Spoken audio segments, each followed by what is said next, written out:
Do you know what it really means to be brave? I can tell you. It takes heart and a people who, after failing once, twice, many times, to stop, get up, and try again. It takes a leader who says, we will rise from the ashes and try again. Who put his people, their freedom, and the country's democracy first. What does it mean to be brave? It means being open to opportunities and overcoming the fear of exposure. It's brave to focus on more than just the tangible. Bravery, it's not about shouting loudly and making bold moves. It's about continuity. To prove time and again that we have what it takes, that we're a force to be reckoned with. But it's not enough to only acknowledge our faults. We have to be brave enough to intentionally address them. This is the year in which we will turn the tide on corruption. Because it takes bravery to keep going, to keep growing. It takes bravery to take a stand in the midst of a revolution, to take a leap of faith in a climate of opportunity, and stand at the ready for what the future might bring. To welcome those who push the boundaries and being open to the unknown, because it takes bravery to realize potential.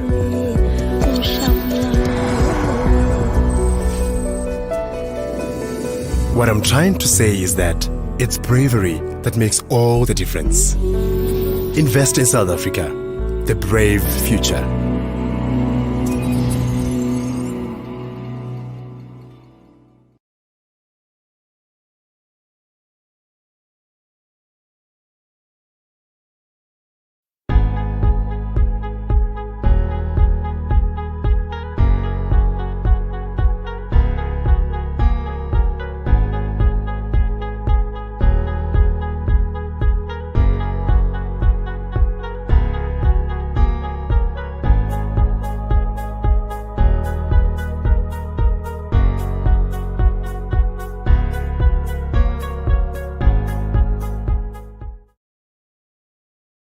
Wouldn't you like to explore a country where two worlds intersect, where first world infrastructure meets an emerging market, where science and technology enjoy rapid advancement, a land where innovation creates a dynamic environment for growth, where a market of almost 60 million people provide you with the perfect springboard to access a continent of 1.3 billion people?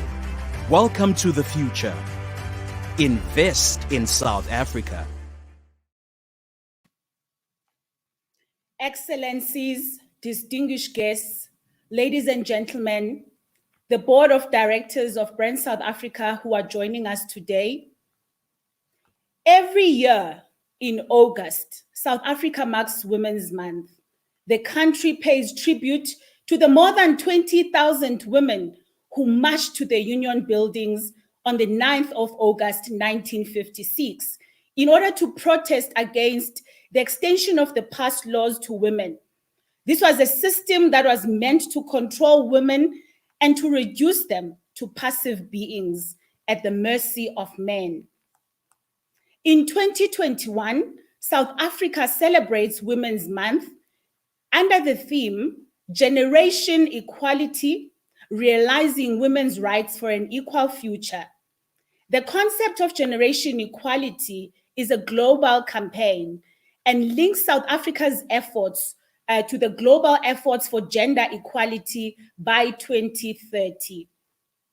Welcome to the Brand South Africa hosted webinar under the theme, Support Available for Women Who Wish to Trade Globally. We are here to honor women. We are here to celebrate women. But ladies and gentlemen, we are also here to recognize those men whom we call progressive men, the men that support the cause for women. You are all welcome. Thank you for joining us. We have more than 1,000 people who are joining us in different platforms, Facebook, YouTube, and Zoom for those who have registered. Thank you for taking the time out of your busy schedule to join us as we explore the issues that affect women in trade. To start off our program, we are going to have an address by Her Excellency Ambassador Xolelwa Mlumbi-Peter. She is South Africa's ambassador to the World Trade Organization. Ambassador Xolelwa Mlumbi-Peter has served as South Africa's Chief Negotiator and Deputy Director General, which is DDG, in the International Trade and Economic Division at the Department of Trade and Industry, which is now known as DTIC. She has led South Africa's trade negotiations with various partners, including the European Union, the United Kingdom, and at the regional and African continental level, she has led trade negotiations, bilateral negotiations and engagements under SADC, under Southern African Customs Union, and also the Africa Continental Free Trade Agreement. She has also held negotiations on behalf of South Africa in a number of multilateral platforms such as the G20, BRICS, and the Commonwealth. Ms. Mlumbi-Peter, whose ambassador, Xolelwa Mlumbi-Peter, is also accredited at the Center of Effective Dispute Resolution as a mediator. Over to the ambassador. But before that, we are going to have a video that is going to share with us the theme of today, which is Women's Month in South Africa, however, celebrating women globally across all spheres.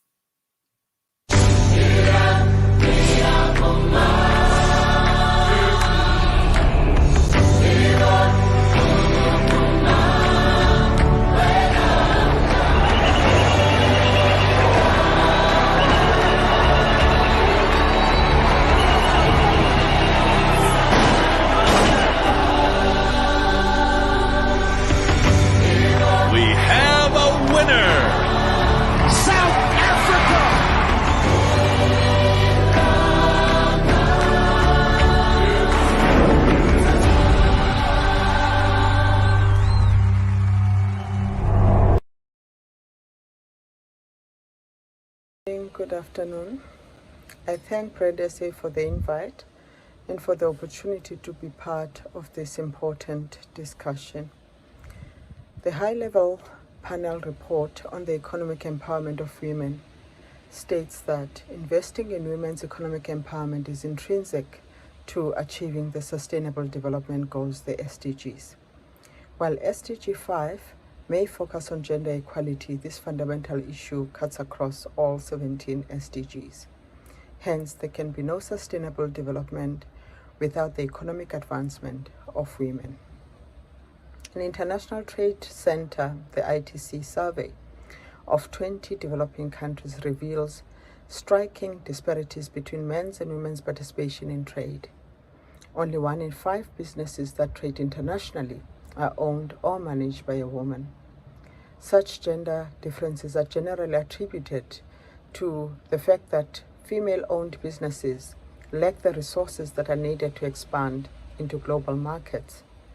New trends in global trade, especially the rise in services, the importance of global value chains, and the digital economy are opening up important economic opportunities for women. The COVID-19 pandemic has highlighted the importance of these and the need for local and regional production hubs in key sectors of the economy to address South Africa as well as Africa's strategic vulnerabilities. Women must take their rightful place in the economy, and trade has the potential to achieve this important objective. National initiatives are necessary to promote female entrepreneurship and trade. And these must be targeted at addressing the barriers that limit women's participation in trade. They must promote financial inclusion and access to trade finance and enhance the participation of women enterprises in public procurement. Public procurement is one of the key policy tools that South Africa continues to use to promote localization and industrialization. For countries to trade on a sustainable basis, they must produce. There is a need to increase the participation of women in the manufacturing sector. The Department of Trade, Industry and Competition, the DTIC, has sector-specific incentive programs that are targeted and can support women-led enterprises to be competitive. The information on these programs is available on the DTIC website, and there is a guide that lists all the available programs, including the requirements and conditions for funding. The incentives are applicable to all firms that are based in South Africa. Therefore, do not discriminate as long as company is producing in South Africa. For companies that are interested to invest, we have established Invest SA, a division of the DTIC that focuses on investment promotion, facilitation, and aftercare.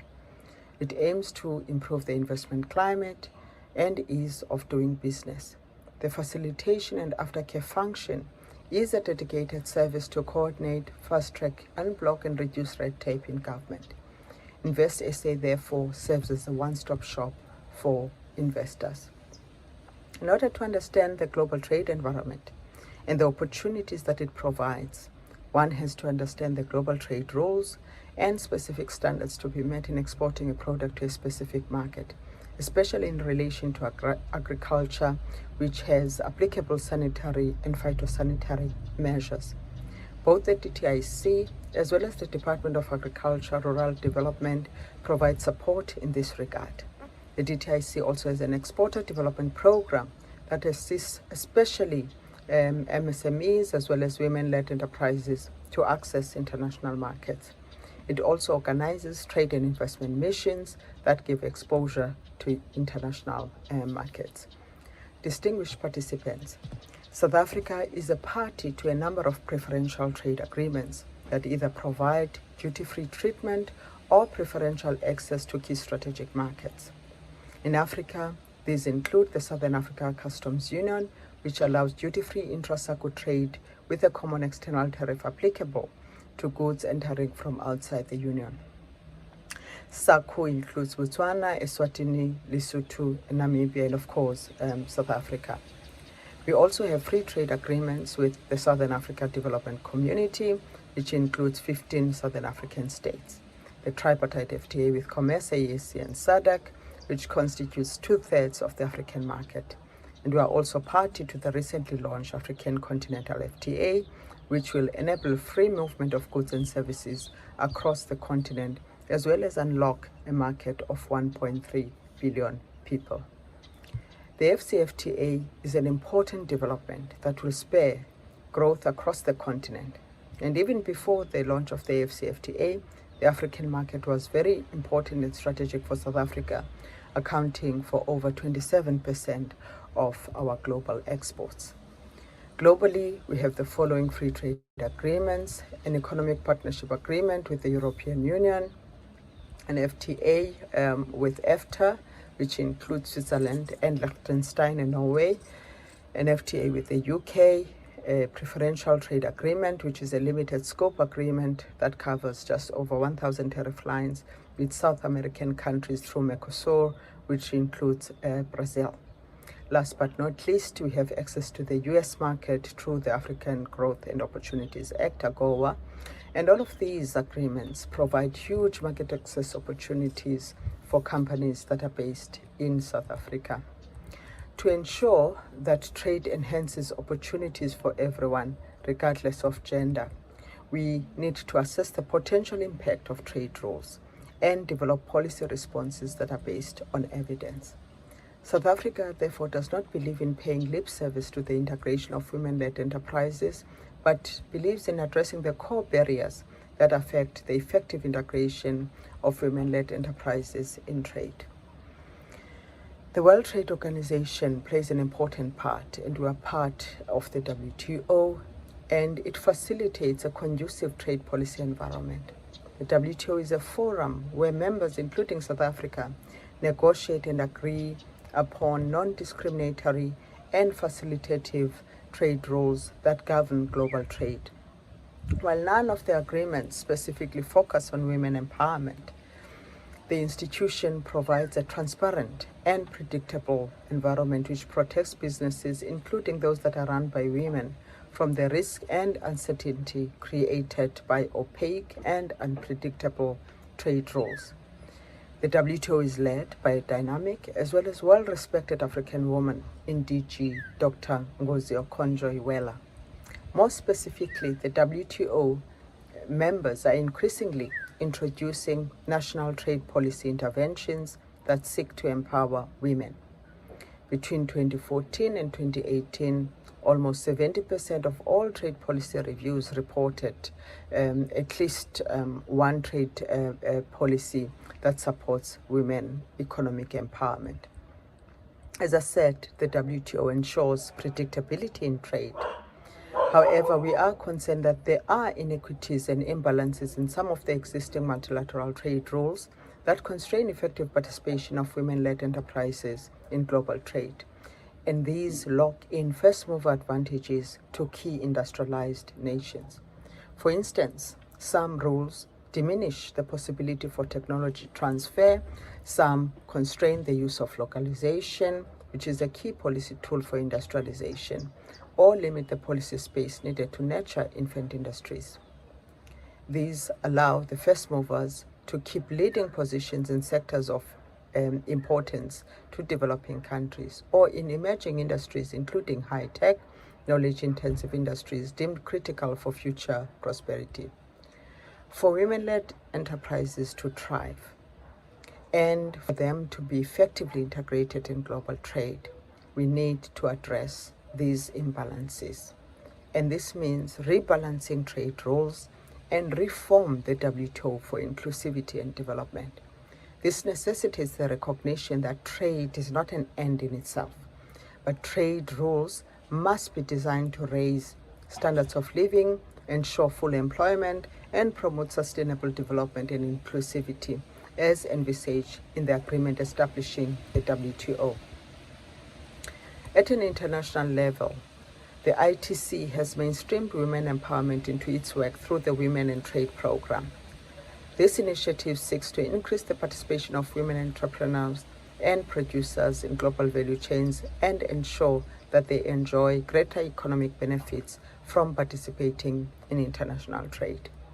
For example, the ITC has the She Trades initiative, which seeks to galvanize global efforts to connect 1 million women entrepreneurs to access international markets. Through the She Trades mobile app, women entrepreneurs can share information about their companies, increase their visibility, and expand their networks. The online platform is user-friendly and can be accessed via www.shetrades.com. The initiative also fosters collaboration between business support organizations, cooperatives, as well as private sector companies in general.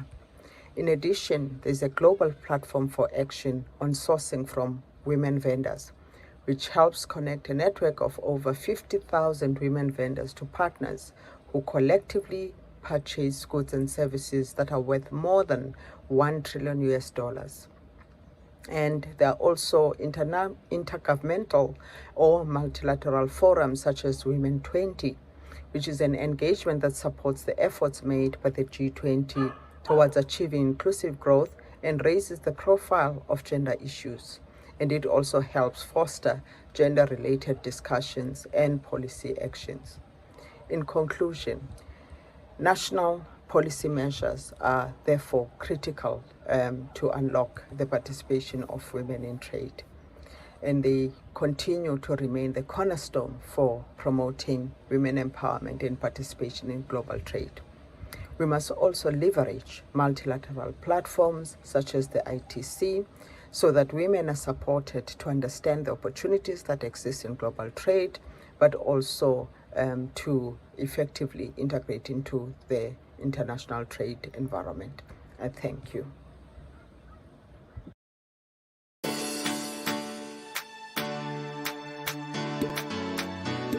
So I'm a pediatric radiologist and the CEO of Envision a Deep AI. I have 20 years of experience working in public hospitals, and I've also participated in outreach efforts throughout Africa. I think as Africans, and specifically as South Africans, we know our problems more than anyone, right? And we can provide solutions to these problems. So funding would be required in order for us to be able to build more solutions, and collaborating with other countries would be mutually beneficial. I am so proud to be a South African. We are so diverse. We have the talent, we have the perseverance, we have the tenacity, and most of all, as South Africans, we have the resilience.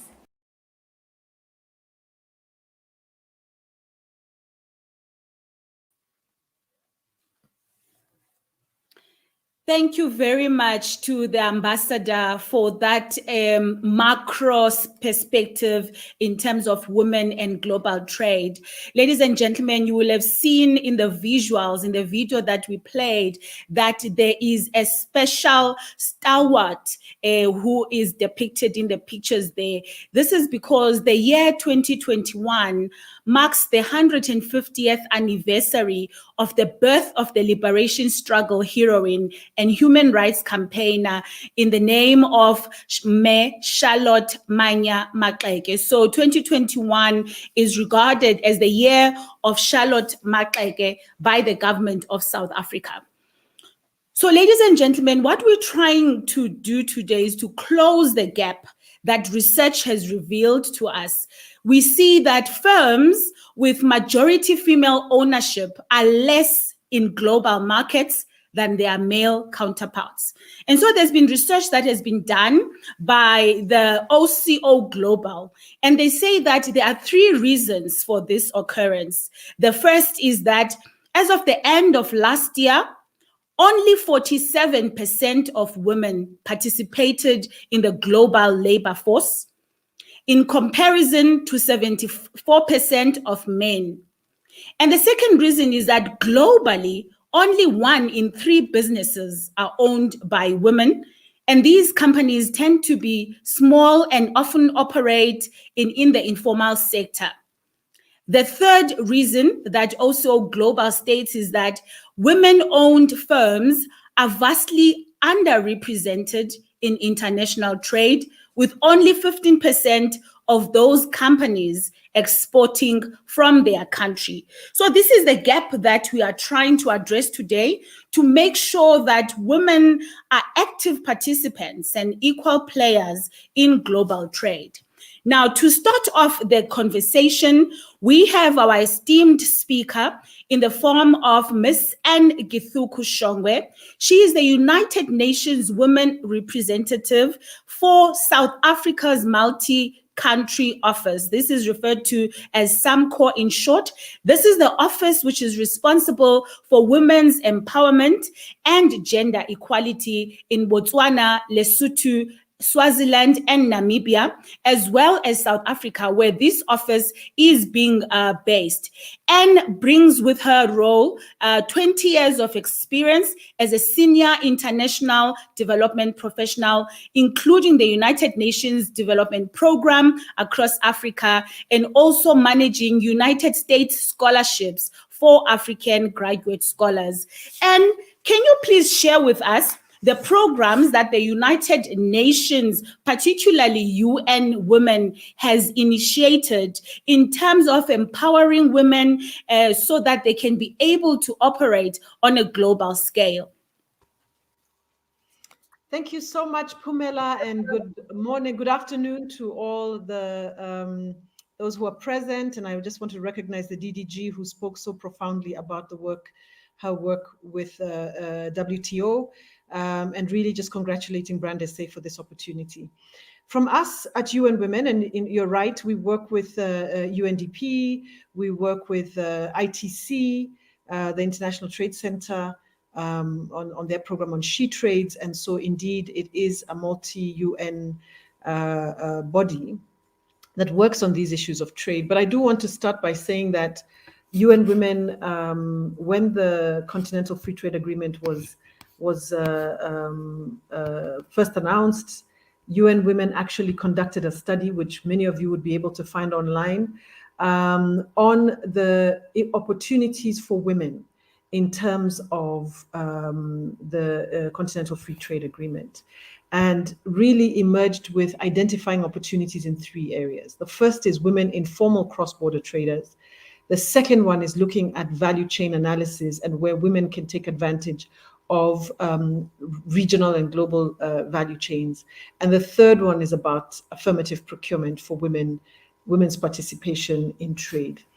And so just if I walk through those three, it's very important to look at the issue of women informal cross-border traders, because as you said rightfully, both you, Pumela, and the DDG, is that the issue, majority of women in Africa are in the informal sector. Ironically, as you know, in West Africa, women's contribution is over 50% of the economy of the economies, say, of Ghana, Mali, and all of this is attributed to trade, but it is informal trade, and it is informal trade where there are very high transaction costs, where there's very poor infrastructure, there's a lot of insecurity, corruption, and harassment, and really lack of real facilitation for them.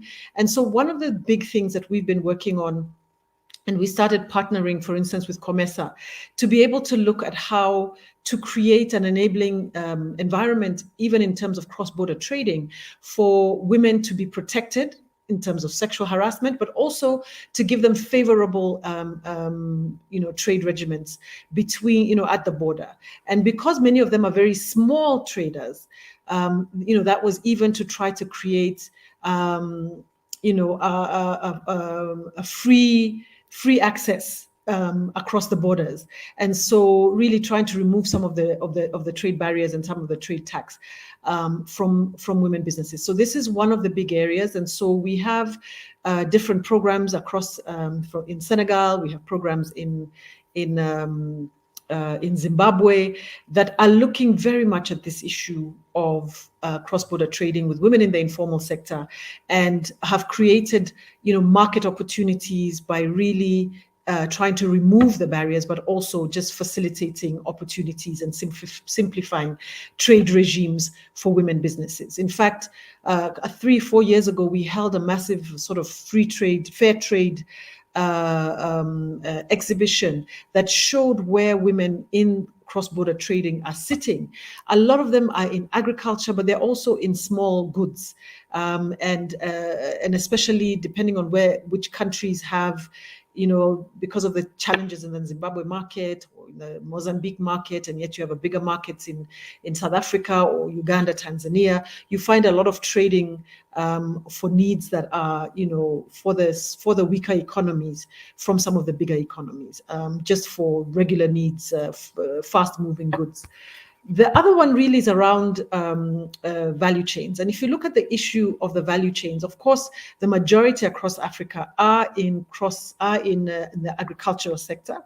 And so we have had a very strong program across, I think we now have about 15 countries across Africa who are part of what we call the CSA, which is Climate Smart Agriculture. And it works and looks at what are the opportunities across the value chain in the agricultural sector. In South Africa, we've been working on horticulture, looking at support in terms of certification, packaging, labeling. As we do this, really trying to pull larger databases, because one of the biggest issues is when opportunities are put on the table, we keep hearing that we don't know where the women are, we can't find enough women, so how can we assist them with that? So you may have been seeing in the social media, UN Women trying to gather databases, and in South Africa alone, where we have about 5,000 women in our database. Some of them are in trade, some are not, but it is one of the big areas that we've been working on. In West Africa, in Uganda, in Tanzania, and Rwanda, there's a lot of work on organic body products, really looking at the shea butter, for instance. That's been quite a big one, looking at the shea butter value chain, as well as cocoa butter.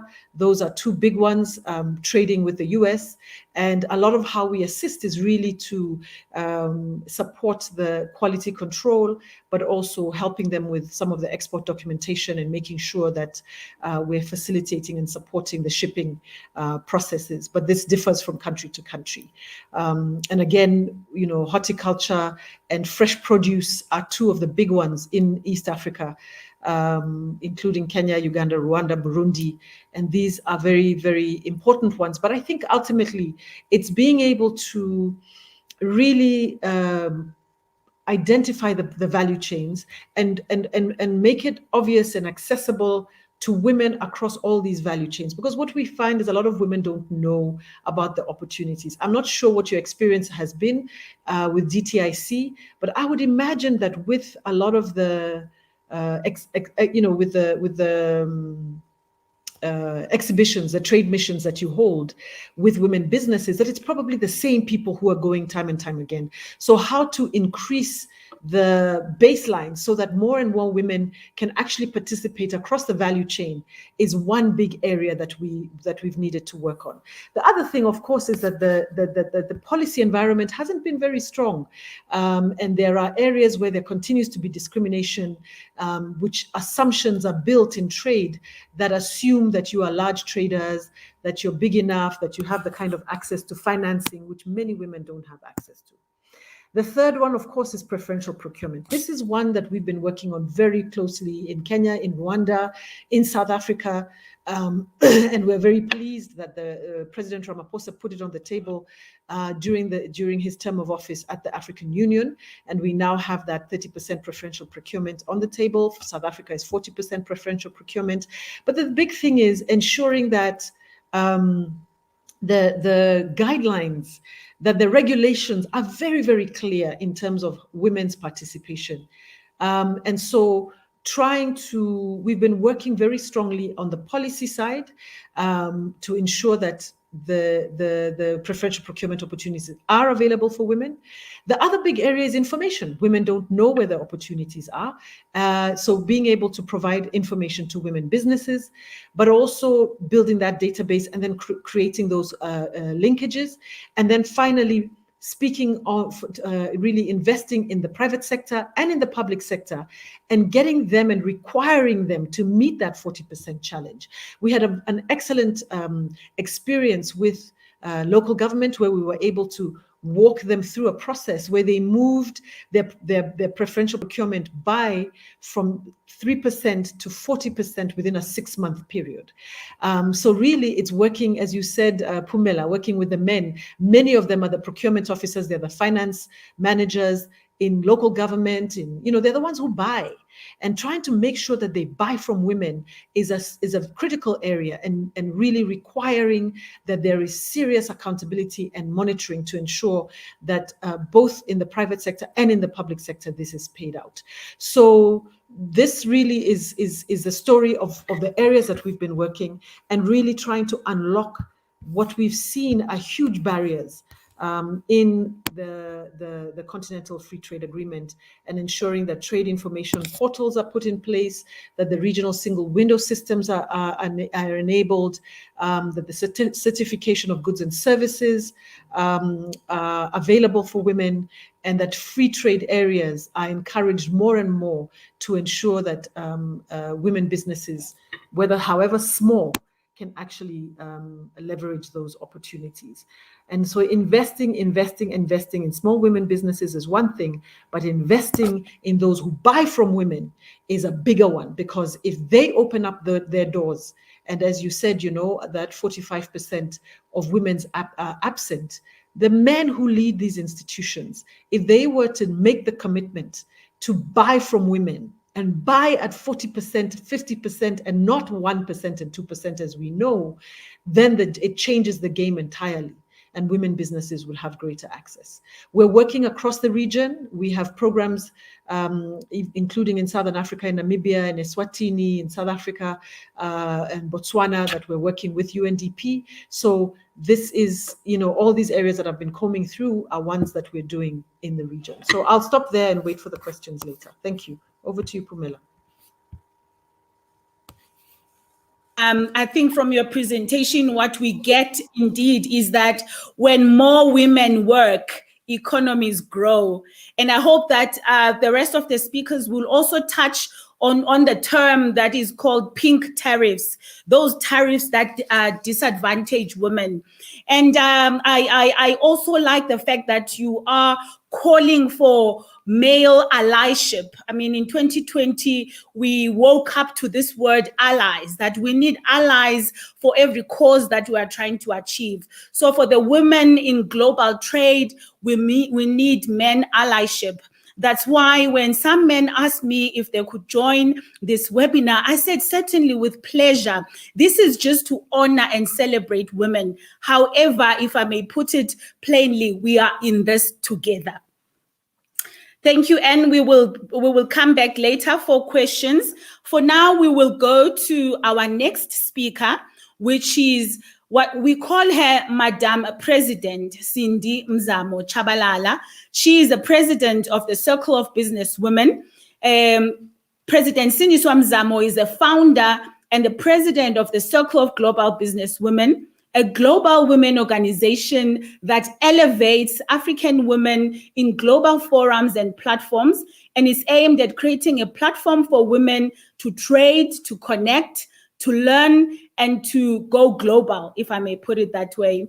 She has held executive leadership positions both in private sector and public sector within South Africa. And she's also a member of the BRICS, which is Brazil, Russia, India, China, and South Africa Energy and Green Economy Working Group. She's an active gender advocate. She is active in education, socio-economic development within Africa and globally. Over to you, Madam President Sindi.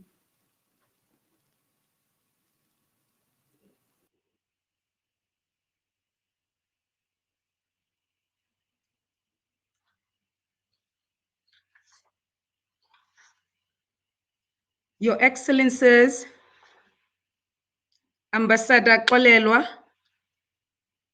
Mlumbi-Peter, Ms. N. Githuku-Shongwe, thank you very much for the powerful presentation that you actually presented to us this morning, talking about the role of women in trade.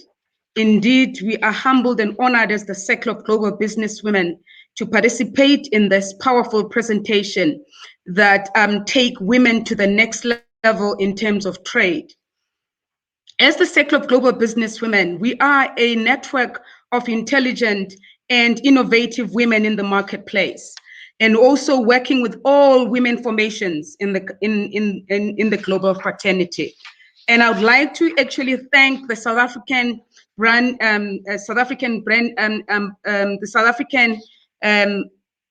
High Commission in the UK for giving us this opportunity as well, because we launched the Circle on the 6th of August. And today we are at a Brand South Africa event talking about women in trade and how can they really take the space. And I'm sure you've heard what the ambassador has said, the challenges, and also giving us solutions. And also Sis Anne has actually said a lot of mouthful about what we can do in the global markets. But I think the important part, which is really, really important for us, is to actually look at women leadership. How do we start pivoting women to take their rightful position in the trade negotiations, like what the ambassador was talking about? She was a powerful trade negotiator, and today she's an ambassador. And how do we bring forth more women in terms of decision making so that they'll be able to take that rightful position?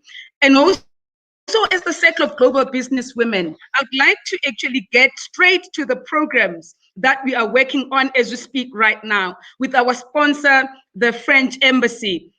We have partnered with Business France. We have partnered with the French South African Chamber of Commerce. We have partnered with Amina International. The critical thing that we're looking at is exchange programs where we'll share experiences of women in South Africa, trading with women in France, trading with women in the 50 networks that we're going to be working with in the continent. So it's very important for us to actually look at that. And also, this is how we're going to create an enabling environment, because the most important thing is to actually create an enabling environment for women to participate. And the second one, the International Chamber of Commerce is actually sharing more information, because as the Circle of Global Businesswomen, we are partners to the International Chamber of Commerce in Paris through the Climate Change Coalition Chamber. They do a lot of programs where they support women in trade in terms of import and export. And I would like to challenge all our listeners today, or all our viewers today, if you want to trade, you must know the ins and outs of trade. which is what is the import and export, because you need to understand those technicalities so that you'll be able to actually go and trade in the marketplace. So with those words, I would like to say and encourage women to participate and understand in the trade environment and make sure that they're trading in the environment of trade in the marketplace. The second one is the participation of women in value chains. I'm sure Sis Anne has spoken about it. As the Circle of Global Businesswomen, we've partnered with the Department of Agriculture in South Africa. We are hosting a powerful Women in Agribusiness event that is actually going to be talking about the role of women in agribusiness, not in agriculture, because money is in the value chain in agriculture, not in produce. So now we want to actually make sure women take their rightful position in partnership with the Department of Agriculture, in partnership with our strategic partner, which is the French Chamber of Commerce, and also working with the French Embassy, bringing in critical skills from France, where we'll talk about capacity building, show their rightful position and trade in the marketplace. So these are the powerful programs that we're embarking on, and make sure that women will be able to actually trade and make sure that they take their rightful position. In terms of our relationship with the South African High Commission in London, we'll be having a meeting with the South African Chamber of Commerce chairman, and in the next coming few weeks. And that as well, we'll be discussing exchange programs through trade, because we are speaking about practical solutions to women so that they'll be able to be pivoted in the marketplace. And also, as the Circle of Global Businesswomen, we're also working with women on grassroots. They've got powerful products. There are artifacts that they're doing, looking at coming up with an e-entrepreneurship platform so that we'll be able to showcase these programs in the marketplace so that they'll be able to run with them. They'll be able to showcase what is happening. For example, if we have an artifact from Durban, we showcase it in our own e-entrepreneurship platform in terms of global trade, so that our dearest sisters that are based in the US and the UK, they'll be able to see what powerful products that we're going to be able, because we need to be the voice of the voiceless, but we've got powerful women that can create those products, but they don't know where to take them in terms of access to markets. As the Circle, we're coming up with an avenue to facilitate so that they'll be able to actually trade in global markets and become the best of the best.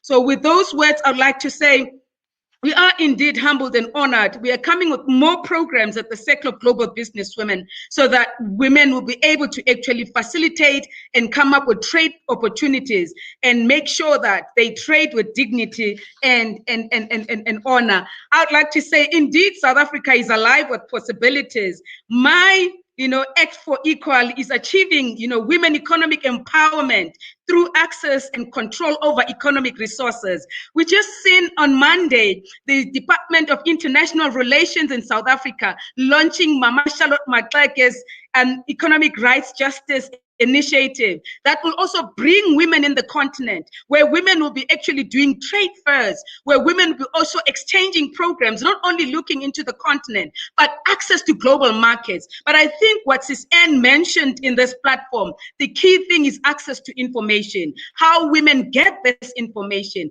And I think it's very important so that they'll be able to know, where do they go from here? How do they take the next step and leap and move forward in terms of trade?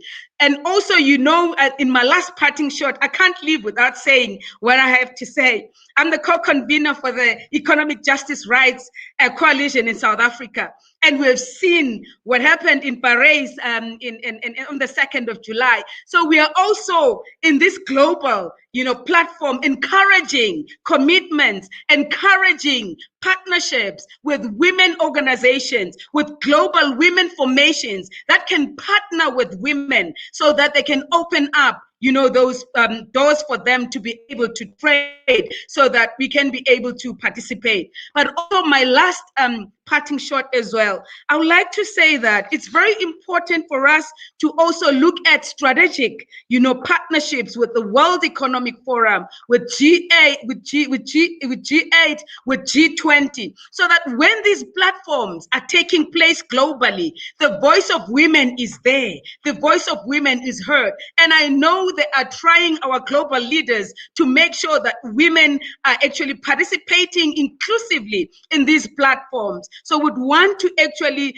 be a voice again to say thank you very much for having that inclusive strategy. As the Circle of Global Business Women this year, we've been invited to attend the Global Compact, the UN Global Compact conference that is going to take place in September. That's what we call inclusion, because women now are taking the rightful position in the marketplace to lead. And this is going to open more trade facilitation for women. So let us actually come together as women globally and drive the trade facilitation for women in the marketplace. And I'd like to actually end with a powerful note that says from Mama Charlotte Maxeke, because in South Africa, we are celebrating Mama Charlotte Maxeke. This is the year for Mama Charlotte Maxeke. It says, this work is not for yourselves. Kill that spirit of self.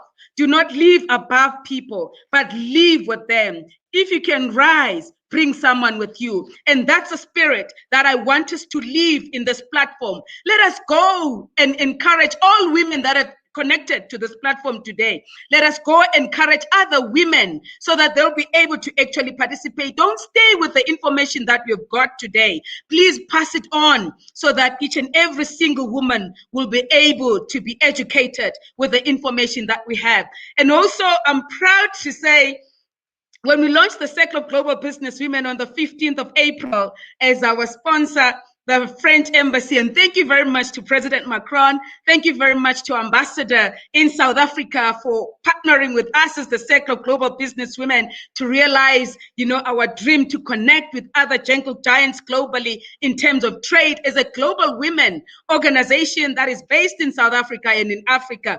I'd like to actually, showcase a powerful video of one of our members who's going to also do an exhibition in London this coming weekend. Her name is Mandisa, and her work is called Nzwakazi Millenary. Thank you very much. This is what we do at the Circle of Global Business Women. We promote women. We give them opportunities. This is one practical example that we do on Mandisa. Thank you very much. I'm the founder and creative at Nzwakazi Millenary. My favorite quote in life is, "No force can stop an idea whose time has come," by Victor Hugo. That quote is so important to me, and it means when it's your time, it is your time. Even when you are not ready, when it's time, it's time. Ingcango ziyavuleka, amathuba aza ngapha nangapha kuba ixesha lifikile. Na ixesha elixesha lakho lingelilo elakho, noba ungazama kangakanani na ixesha likafiki. Kodwa ngoku lixesha lifikile, kwa into yokuba mna ndihlale apha, ixesha lifikile. Unzwakazi Millenary ndamfumana ecaweni, being surrounded by people who are always wearing hats from the old apostolic church. I was always fascinated. And then the hats always represented me. However, I was never a person who was into fashion because I couldn't chase the time. This is in, tomorrow it's not in, this is this. I was always a person who was into timeless and classic pieces that I can pass on to my daughters, to my granddaughters even, because this was passed on to me by my grandmother. Nzwakazi ngunobuhle.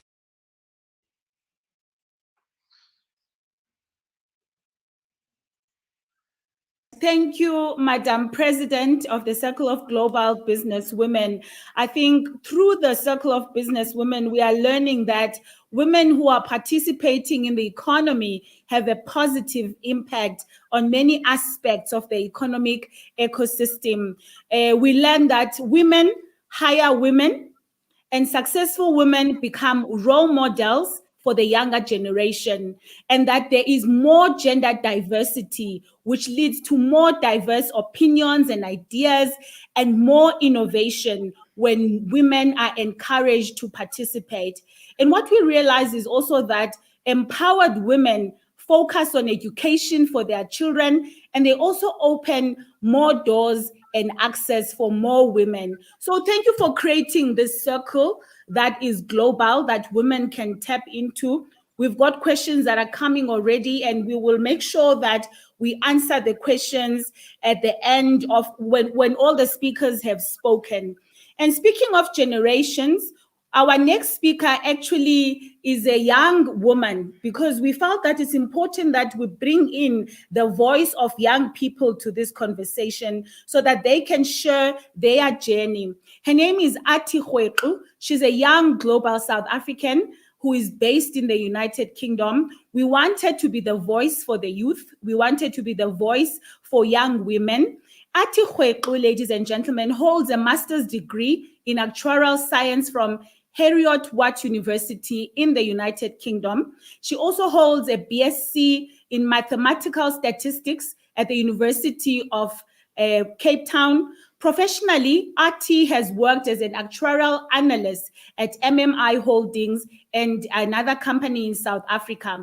What is particular about her is that she has created better Sigmax math software. The math software aims to help learners to understand maths and learn it in a fun way through the use of graphics. She decided to launch the app as she felt that there was a need for more people who are interested in STEM careers, which is science, technology, engineering, and maths, to be empowered in this regard. Athi, I think I myself as a young person would have benefited from this app that you have come up with, because maths was not my strength when I was growing up. So please, can you just take this opportunity to share with us your journey, how as a young woman you left South Africa, you went to come and study here in the United Kingdom, and then you ended up establishing your own company in the United Kingdom. Over to you.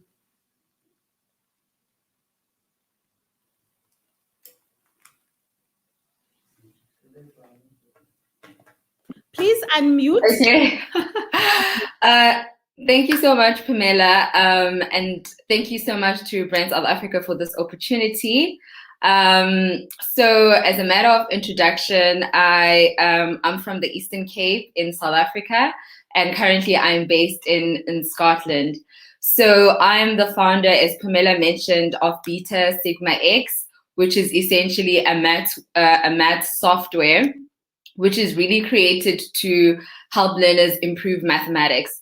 So the reason I actually started this was because, one, the World Economic Forum Global Competitive Index has been rating South African maths as number last in the world for a couple of years.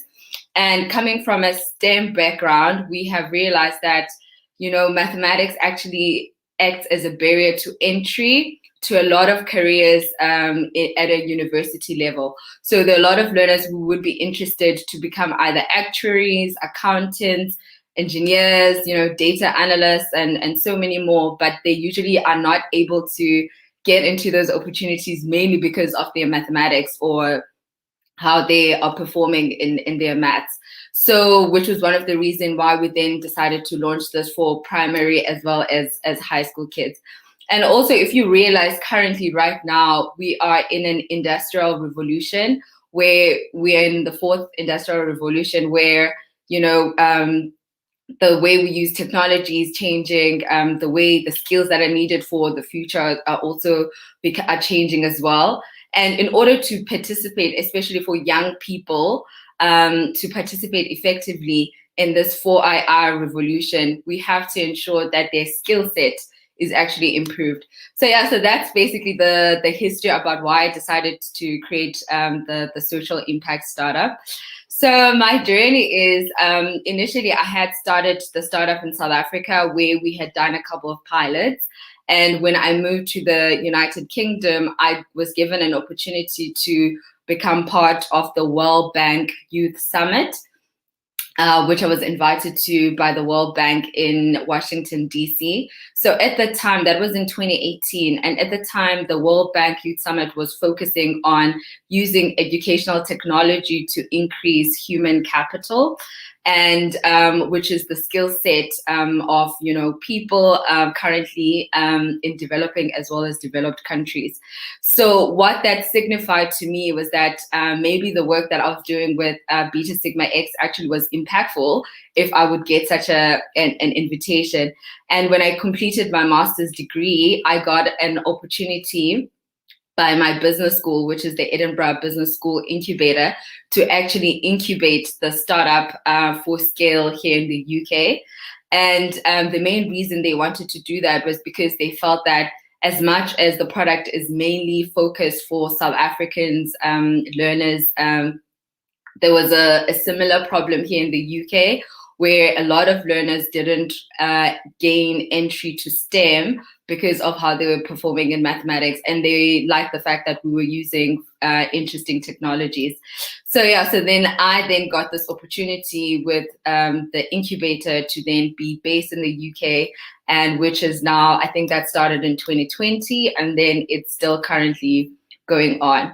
So I think overall, when it comes to women-owned businesses, for some reason, there is quite a subconscious bias. And the main difficulties, as the other speakers have mentioned, one are in the access to capital, which is the access to funding. So according to the Harvard Business Review article that was released in February this year, in 2019, there were only 2.8% of venture. There was only 2.8% of venture capital that actually went to female-owned businesses. That was in 2019. In 2020, because of the impact of the pandemic, that number actually decreased, and now there was only about 2.3% of funding that actually went to female-owned businesses. And the other reason for that is that when it comes to decision makers, which is people that are partners in either private equity funds or venture capital funds, a lot of them are males, and sometimes they view female-owned businesses as pretty risky. So I think that's definitely one of the challenges that I think women businesses still face. And I think the other challenge that I've seen that women businesses also face is access to market. And I like the fact that, for example, the ambassador as well as Ms. Sindi Tshabalala mentioned that there's all these platforms that they are building and that they're creating in order to support women businesses and to give them access to markets. So I think we've had instances, for example, where we've either gone to private schools and businesses will essentially say to us, well, we've been using the specific supplier for the past 20 years. So those are still some of the barriers that I think are still faced, that still exist in the market. And hopefully She Trades and all of these other innovations that have been mentioned today can actually help few female-owned businesses. I know this year, as Pumela mentioned, is the year of Charlotte Maxeke. And literally, I can say that I am actually here today because of all the work that was done by the women who marched in 1956. And I think that march actually created a very ripple effect for opportunities that we are now getting as women. So I think, generally that's just been my journey so far. I think it is quite exciting. So I meet a lot of challenges along the way. But I think when it comes to running a business, you really have to love what you do and be very be very passionate about it. And I think one of the reasons that we do what we do is Africa, the biggest advantage that Africa has over any other continents, whether it's the EU or the US or China, is that we have a relatively very young population. So the current challenge with that young population is that it is lacking in skill set.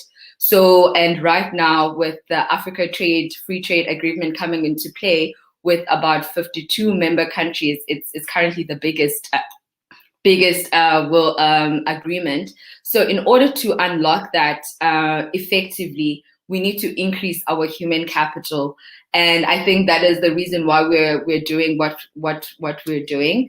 And yeah, I think so. That's been the journey so far.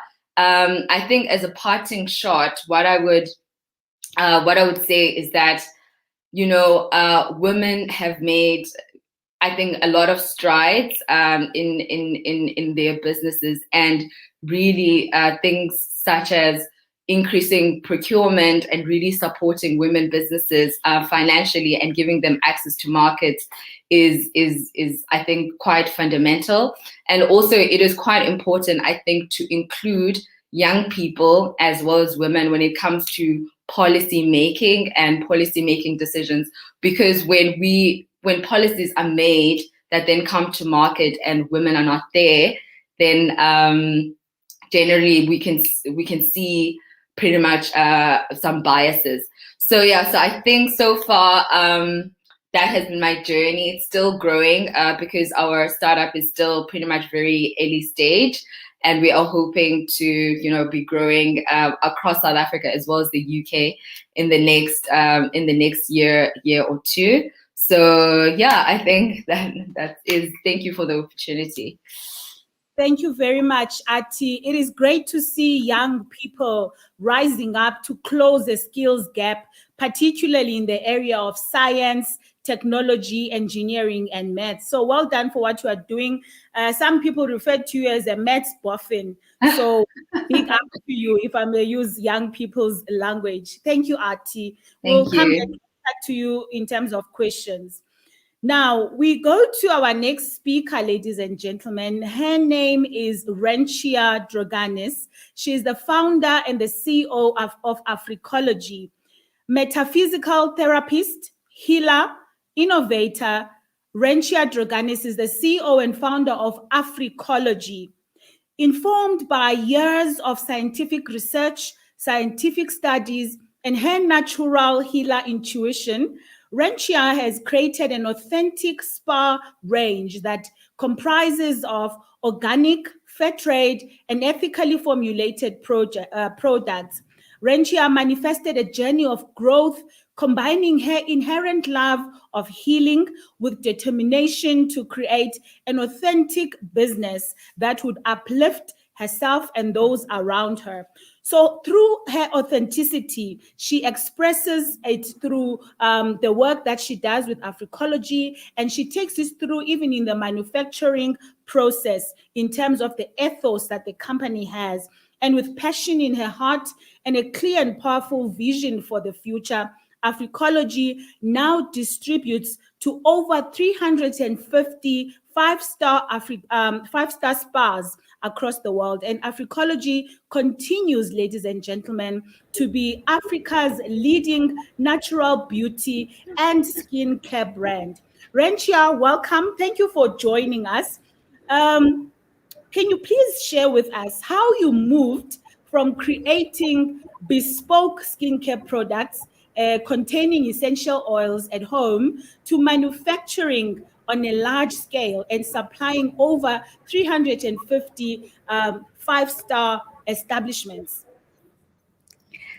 Pumela, thank you so much for inviting me today. It's just so fabulous to listen to all these incredible women, and it's just fabulous that women can awaken themselves to their full potential, to connect with what they love and turn their passion into business. So my journey started in the late 90s, where I did a lot of massages, crystal healing, just loved aromatherapy and just wanted to do really good work. So started off with a studio at home and making little products for my clients. You know, like Mandisa said earlier on, when it's your time, it's your time. The universe will always open up the doors for you. And that's exactly what happened for me. I was kind of discovered by a hotel spa and asked to create a body wrap. I knew in my heart that creating healing products is what I loved. And I didn't let my inexperience of how to create something for a spa limit me and say, no, I can't do it. I said, yes, I can. And I believe that if we're brave enough and we say, yes, I can, because that's your passion and it's what you love, the universe will always open up doors and opportunities for you. So you have to be ready to want to be magnificent in business and business to start happening for you. If that is not who you are and it's not your passion, no matter how hard you're going to try, it's not going to happen for you. So over the years, from just starting manufacturing things in my own kitchen, small manufacturing facility, and all my children's bedrooms became storerooms, things just kept opening up opened up for us. Eventually we moved out of the house and I was brave enough to say, I'm going to take that factory facility. I wasn't sure how I was going to pay for the rentals, but I knew in my heart that I needed it. And really, because I knew I was trying my best and doing my best, I could put my faith in God's hands. And we did. Business just started happening. And today I'm proud to say that we've got a huge facility with a manufacturing vessel, so we don't have to have pots in the kitchen anymore. But the beauty is that as we've grown, we've been able to learn a little bit more. And as I said, when we start off small, we don't know everything. But we need to do our own due diligence and learn how to get to the next place, because you can't only rely on luck. So knowing the different opportunities in the global market, the rules, the regulations, it takes an incredible amount of hard work to study those, to find out, because each country have a different rule. Having cash available to expand into a new territory is really big. We've learned a lesson. We had a beautiful store in Covent Gardens, and it just went incredibly well. But doing business globally, you need 12 months upfront rentals.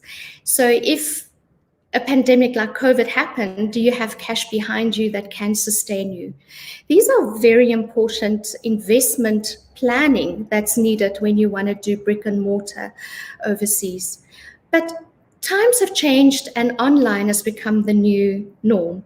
So now we're learning how to also expand our global trade online, and it's been absolutely phenomenal. Not neglecting that we still have distributors in Turkey. We have a beautiful new store opening up in Turkey. We have an Africology spa in Luxembourg. So these processes are very important to sustain and to keep them functional. But again, know your business, understand the global industry, understand the rules, the regulations. Trademarks are hugely expensive. So you can't just register your trademark in one country, you have to register it globally. So by just doing that, you already need a good 3 to 4 million rand upfront to secure your trade. So preparing for the global market is incredibly important, so that if there's any obstacles, you have the financial means to overcome that.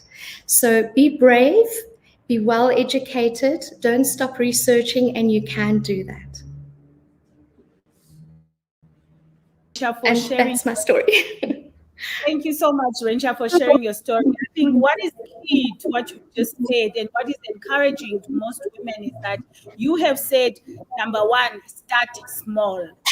And number two, you said, turn your passion into business. And this is exactly what you have done, which will be an inspiration to many women and men. I have just had a confirmation from our counterpart in the South African High Commission in London, a gentleman, Mr. Solom Zimhlana, who's just sent me a picture of the products that he has from Africology. So you have support across the board. And so it is encouraging that you've shared your journey. And there are people who are either at the beginning of their journey that you've gone through. I know, for example, that there are some who have joined and are wanting to start what you started. And there are those who are here admiring the products that you have created for them because they speak to them. Thank you for the tips that you've also shared in terms of entering the markets, because this is what this session is about. It's about us being real about what has happened in our journeys and just sharing our authentic stories. I also appreciate that you've mentioned that given the challenges that COVID has presented, you then went online. And that is the agility that is required from us in these trying times that we live in under a pandemic, that you move from in some premises from physical to online. And that seems to be going well, because you've now even mentioned other countries, Turkey, Luxembourg. So well done on that. And thank you for, that you've created a brand which, in the name of Africology, which has now become Africa's most respected brand in its field. Thank you for that. May you continue to do more. Thank you so much. Now we're going to move on to our next speaker. And this is a person who wears two hats, ladies and gentlemen. She is the founder of the African Women in Europe, and she's also the CEO of the African Women in Trade. Her name is Joy Wanjiru Machugu Zenz.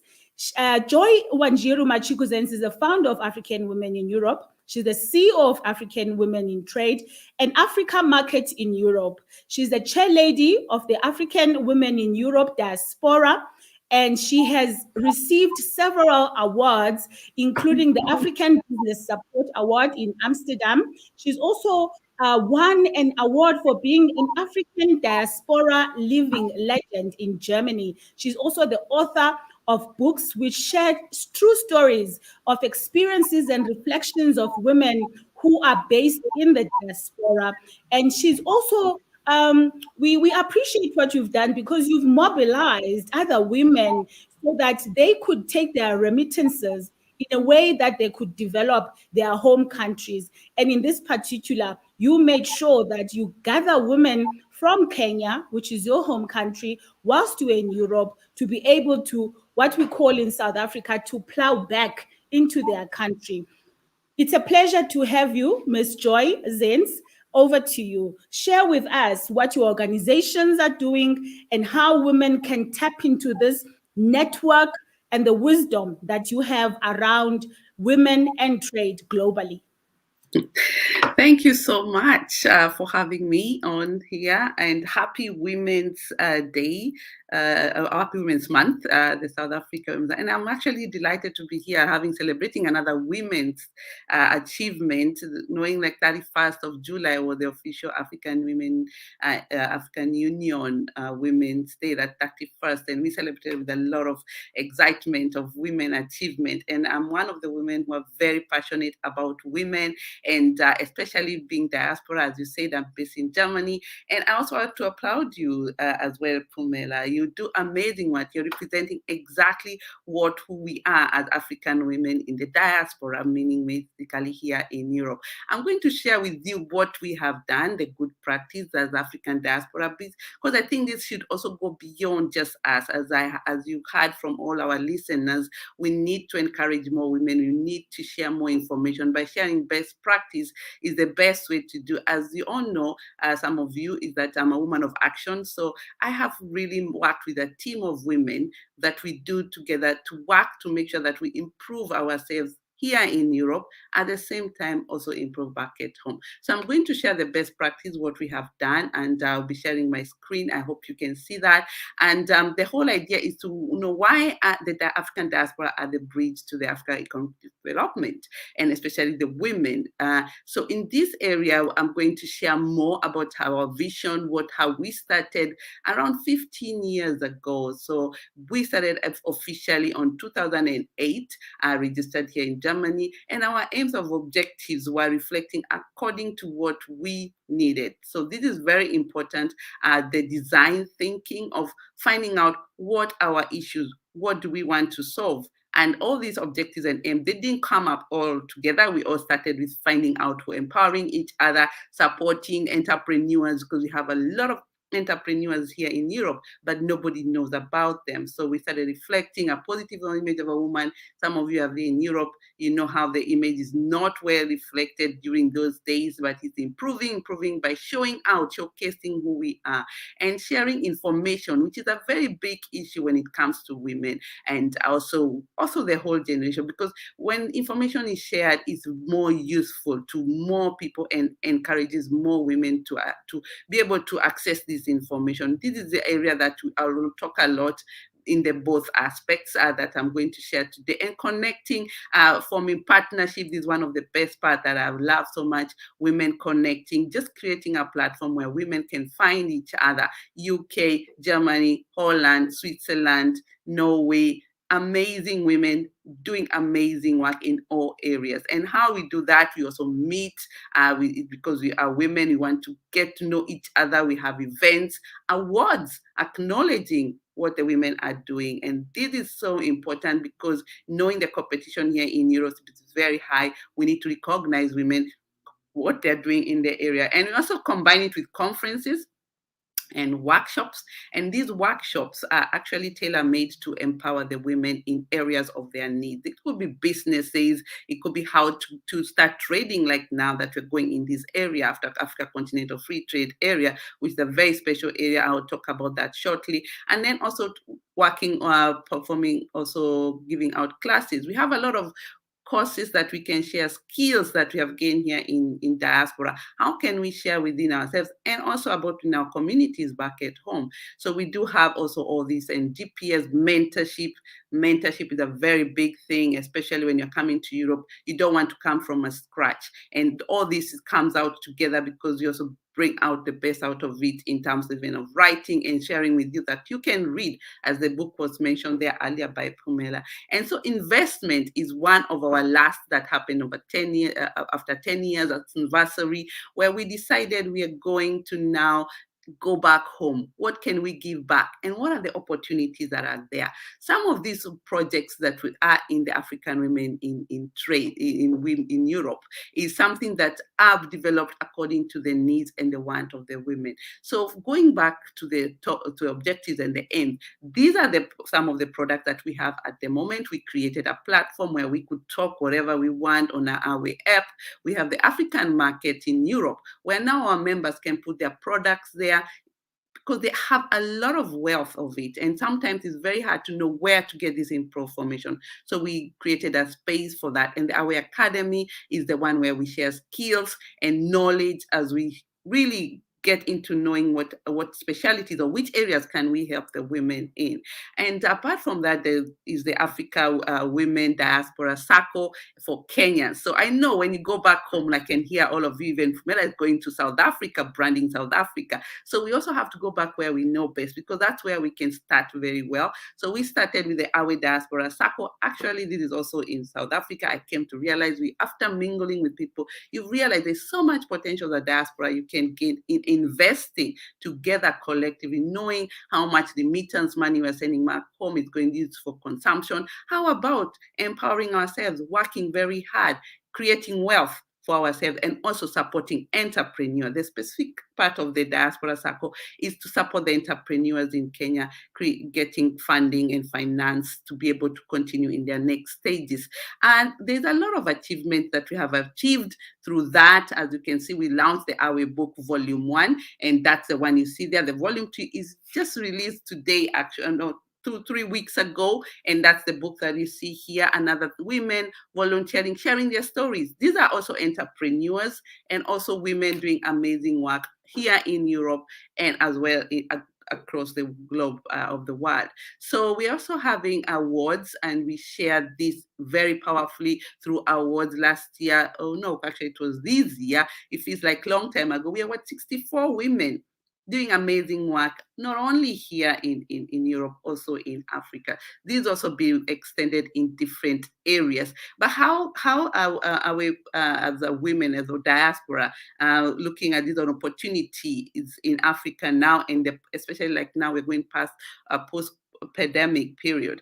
There are different ways you can do as diaspora, as I said, mobilizing, and forming organizations like ours and also like South African group can mobilize themselves, specifically targeting particular areas and groups. But African women, we went for more the continent. You can always this building networking platform that aim to support the entrepreneur on the continent or the areas that you really think that is the need.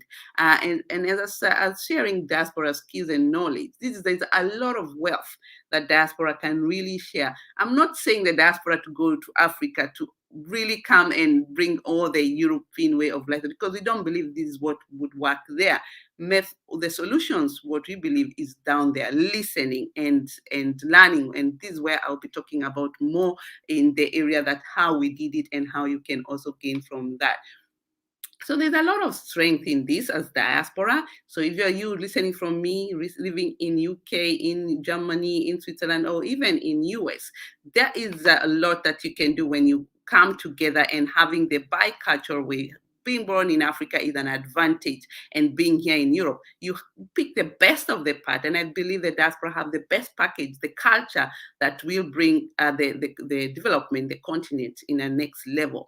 And this, we have seen that has already been recognized anyway already on the Africa Continental Free Trade Area, also in the African Union. We have now seen that we are being recognized and the doors are opening up for the diaspora. So take up this opportunity and be part of the development of our continent, especially in the country where you come from, in the community where you live. And so this, you can bring the strengths along your bridges to connect both continents when it comes to products and services. As you can hear here, there's a product comes from South Africa to UK.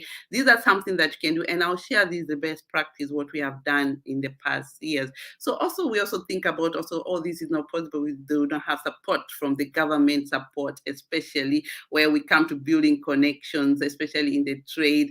We need to have some few things actively possible, especially when it comes to taxation. If there are government people listening here, this is somewhere you could really support the diasporans to be able to come to invest, easing up the taxation, especially in the diaspora body government, that really help us to understand which areas should we really tackle in. Because when we come there, some of us diaspora have really been damaged. We've lost money. My members every day talk about how they build a house that never was there. So how can the government have the diaspora body in each and every country to make sure that the diaspora really get the best areas that they can really invest and build the economy of that, because this money lost. So this is one of our babies, African Women in Trade. That came out in January this year, and I'm really, really proud of this product. It's part of the Us Diaspora coming back to Africa to really give back and see how we can really work together and partnering with other organizations in the continent. So African Women in Trade is a baby of African Women in Europe, and very proud of the progress that it's doing right now. And it has now its own vision. It's standing on its own slowly by slowly, to be able to roll out in the partnership with the diaspora as well here in Europe. So our vision for the African Women in Trade is to create our biggest platform to connect African women and youth in trade in the whole continent and across the globe. This is not just the women. We believe on our youth, who we call our children, and we are so excited to work with them. And we have seen a lot of progress in this, following up the mission. As I mentioned, we are working very closely with the Africa Continental Free Trade Area. Our areas basically is to encourage the regional trading, first of all in the country, and then going beyond countries and looking at the other neighboring countries, and then encouraging externally, which is a global like Europe. But at the moment, we have seen the low-hanging fruits is still in the Europe market. But we diaspora, we can really be part of this as well, being the leaders in these areas. And we have done this following our goals, mobilizing women. We have done that already, creating platforms, as I mentioned. We have over 4,000 women now on the platform, trading among each other, connecting with each other, even in the country itself, and also across countries, and informing information, capability building. We are also sharing, and finance, because these are part of the issues that were brought up. some of these goals you see here, we didn't bring it up as African women in Europe. We had a survey where we asked, as I told you, we work with design thinking, finding out what do our members on the ground, especially the women on the ground, what are their issues? So they gave us this, the information. And the most important one, I was so amazed. I thought the finance would be the first one, but it was market access that was a big issue. So we are revamping all these up again and focusing more on 3 pillars, as we mentioned there, in capacity building, access for finance, which is part of the growing and moving to the next level. And we are also going to work more into the area of market access. So this is 3 pillars that we'll be focusing on in the next half of this year. And this is coming up as we speak right now. As from September, we'll be focusing on the 3 areas, which we have seen already good feedbacks by practicing some of these objectives. So our area of interest will be basically agriculture right now. We are also looking at export and import in the area of the agriculture, health sector, finance, we're already going through it, for youth programs and women programs like this, what is happening today with shower people and manufacturing industry. We've noticed a lot of women are in these sectors as well as IT, which is missing on this platform, on this PowerPoint. So, but how do you start all this? So, if you're diaspora thinking to go back to invest back home, you need to work on the values, because this is the biggest part of doing any business with anyone. We need to build trust, relationship, we need collaboration, we need respect, knowing we come from different cultures, from the south to the east to the west to the north. They all have different cultures, and how to work around that. And this has been a very successful way within the 6 months now since we worked on. We focus only on this particular part as we build up the other objectives and aims that we wanted to see. What other support can we support as African women in Europe? And we have already got success. As you can see there, we saw women within each other exchanging ideas of products they wanted, and also African women in trade. We have identified already 2 products that we can really put our fingers on fire, saying that this coffee is ready for Europe, you can take it. And actually, and we have also certified that we have a logo on the products saying that we are also part of this as a story, because we believe women supporting, being, for example, in the coffee industry, being able to produce the coffee, package the coffee, and it's running the supply, as we all talked about, building the supply chain. We have noticed that there's quite a lot of areas that we need to connect to be able to bring a finished product, a value-added product, because this is an issue here in Europe. As you all know, we buy a lot of raw materials. We want to buy value-added, and that's creating jobs in the country, not here.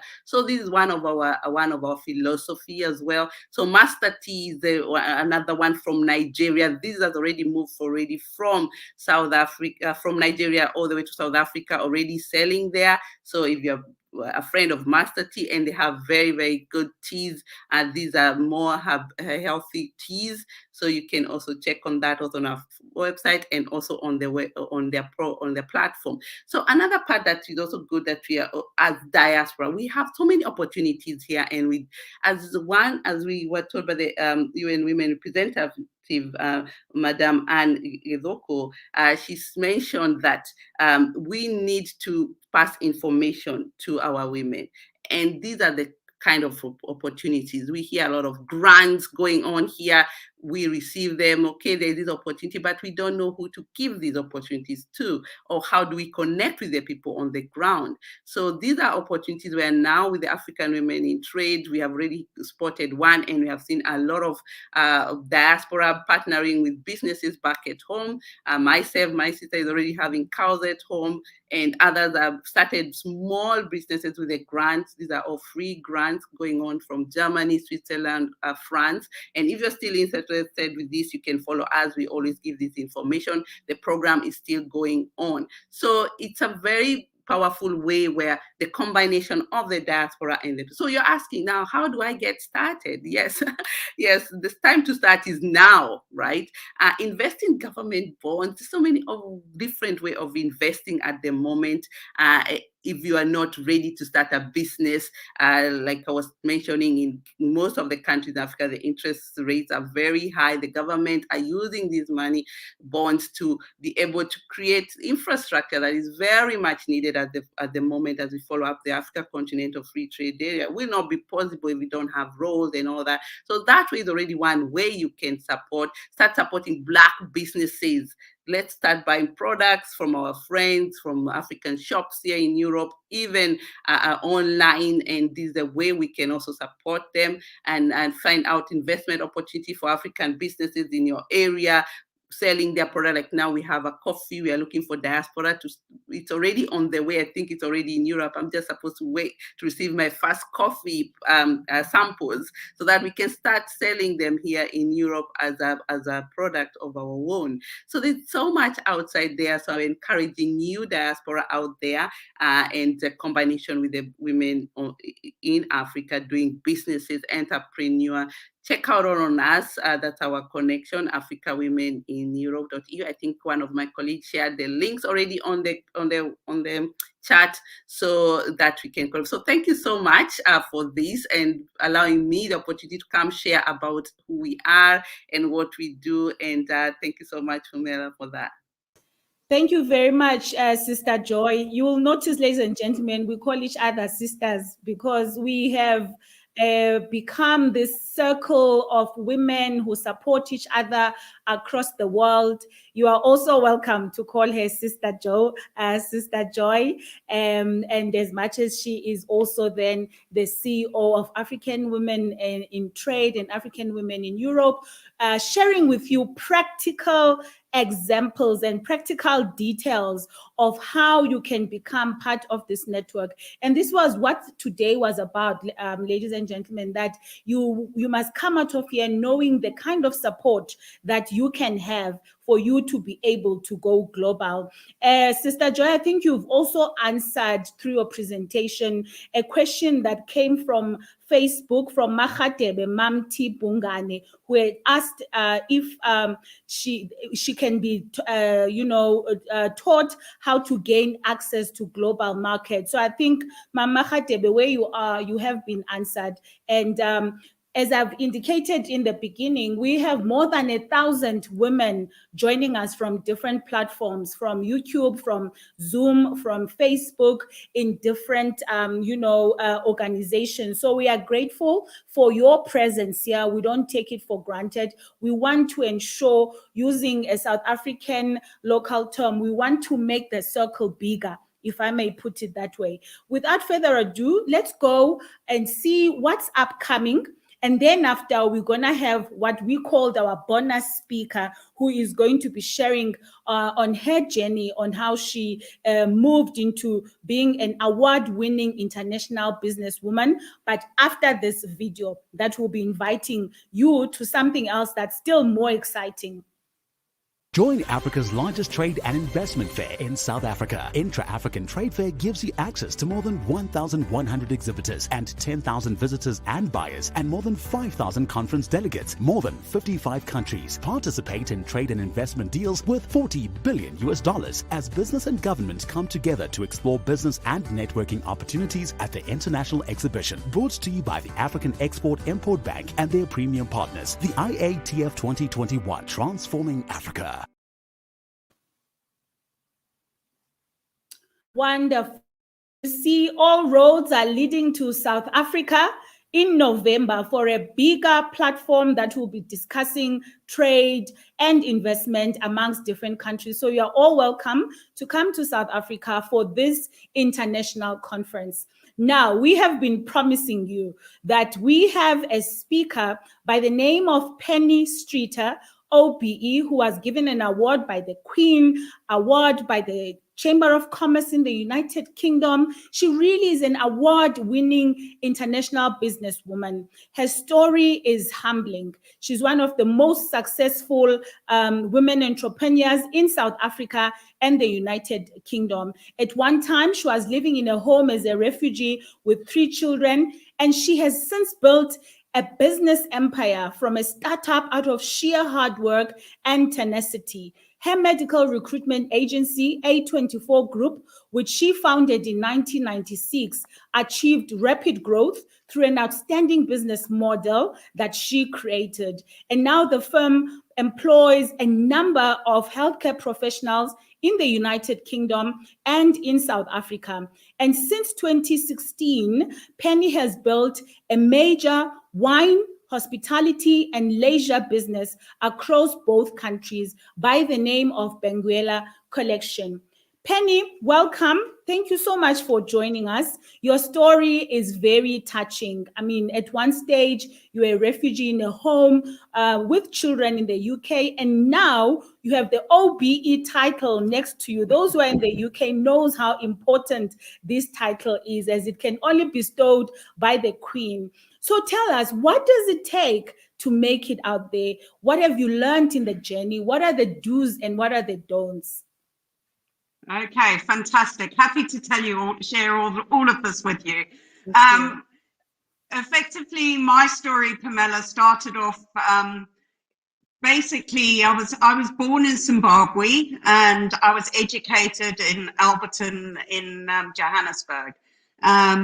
I was probably a very naughty child and I didn't complete my matric, and so I've actually got no education to my name either, which I suppose is not something to be particularly proud of, but I have achieved it despite that.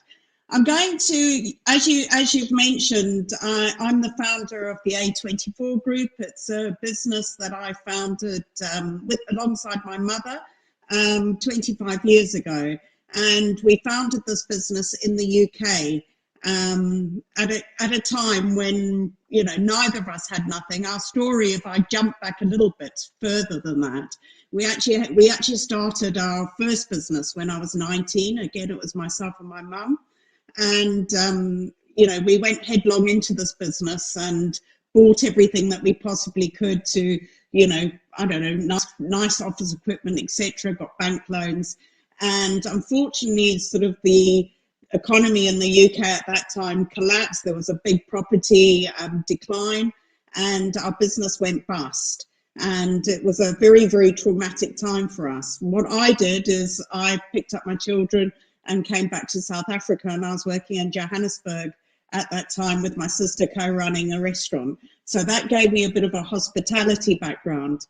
However, I decided to return to the UK. I got divorced, and as you've mentioned, I was living in homeless accommodation. So literally for me, it was rock bottom. I had a newborn baby plus 2 other small children. My marriage broke down, so I really was on my own. Luckily for me, I had a school friend from Johannesburg who said to me, look, you know, if you want to set up your business again, I'll lend you a corner of our offices. So, you know, very much into that South African network. And effectively this time, my mum and I set up the business. One day she would look after the children and the next day I would. And that was how we did it. We did it with absolutely no funding. Nobody was going to lend us money. We were, you know, completely flat broke. And, you know, I suppose it was just the tenacity and drive. I looked at my children and I thought, oh my goodness, who's going to pay for these kids? Who's going to support them? And it literally came down to me. And that was one of the things that really sort of drove me to succeed. And I think, you know, when you look at women in business and look at the qualities that we bring to the table as business people, as entrepreneurs, those are the key things. Because we've got kids, we tend to be fantastic multitaskers. We tend to be loyal. We tend to really look at all avenues. So we're really resourceful. So when I say I started my business with no money, you know, those are the kind of things I think that a lot of women can do because we're resourceful. We're used to, you know, feeding our kids, clothing our kids, perhaps on very little income. So those sort of things are, for me, really important. I continue to sort of focus on my business, and, you know, today that business, well, let's take a step back. The business, I got a phone call in the UK from the Sunday Times who said to me, do you realise that your business is a fast-growing business? I said to them, no, not really. I'm just working really hard. And they said, well, it's not only a fast growth business, it's actually the fastest growing business in the UK. And our company at that time literally got that award for being the fastest growing business. And it was achieved, I suppose, by just, you know, pure hard work and sweat. We literally reinvested every penny that we earned back into the business. And, you know, the rest sort of, as we say, is pretty much history. What happened in order to sort of become, I suppose, more international, the world started to change. I think the world's become a much smaller place, and it was one day when I actually got some time off from work, got back to Cape Town, and I was sitting with my husband looking at Table Mountain, and I said to him, well, imagine we could run our UK business here from South Africa. And at that time, it was just beginning to open up. The internet cables and connectivity between South Africa and the rest of the world was really, you know, coming to its own. And literally in that October of that year, we opened a headquarters in Cape Town, because we felt that having that kind of South African edge, for me, it was coming back to where I felt really comfortable. I think one of the things that has the reasons I've been successful, I've always put down to being a Southern African, because I think, you know, the people as a whole are well educated, you know, they're very customer driven, all of the things that businesses need. So for me, I was tapping into a great number of employees who had all of those skills. And, you know, for us, we then opened 2 further nursing businesses in South Africa. So we actually operate nursing agencies. So we have 2 nursing agencies that operate throughout the South African market.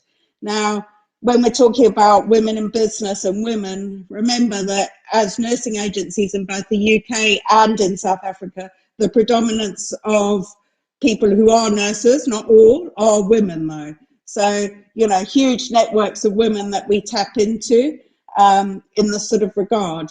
So the business, both the businesses that we have, our nursing agencies in England and in South Africa, are still operating and thriving. And, you know, our healthcare workers and nurses have really done fantastic work throughout both countries during the COVID-19 situation. For me, I have people running that business now, and I, as you alluded to, I suppose I'm now a serial entrepreneur, because if you can make it once in a business, can you do it again?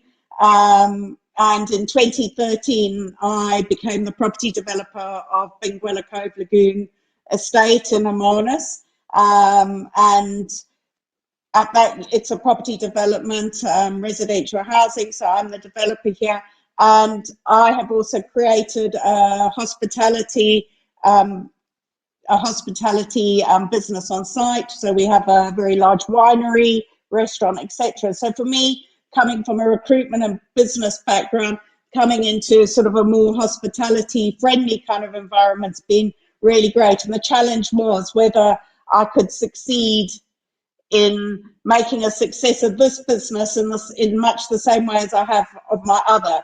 So I've applied all the same principles that, you know, I've learnt. I continue to sort of be very tenacious, and it's interesting because globally, when you're in the wine market, you know, we certainly find that being a female owner of a winery has been a huge positive for us. We find that we've got South Korean clients that like to do business with us because we're a women-led business. The same with our Chinese clients we have, and certainly in the US, you know, it's a huge thing that they want to actually do business with female-led companies. So for me, that's really been interesting.